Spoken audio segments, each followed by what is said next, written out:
Selam, merhaba. Ben bu ise çok bir kanallara bakıyorum. Sizi görmeye uçtum. Onu görmek için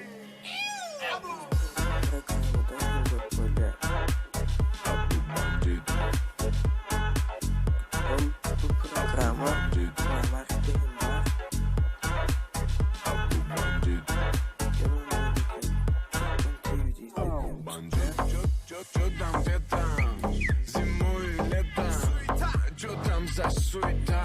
Чё за ракета, не марasi, если чё закон гласит.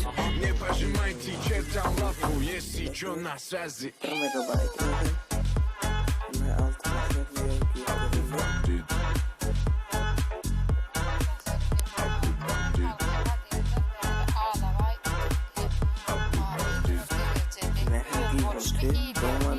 Бандит на связи.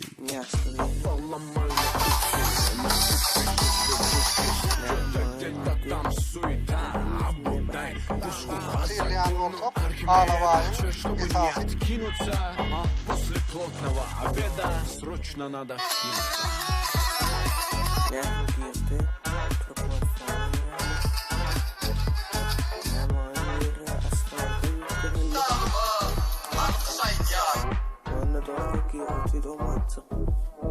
Kanalıma abone olmayı unutmayın. Like koyun.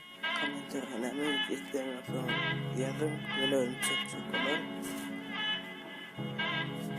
Bu videonun gözlerinin için çok sağ olun.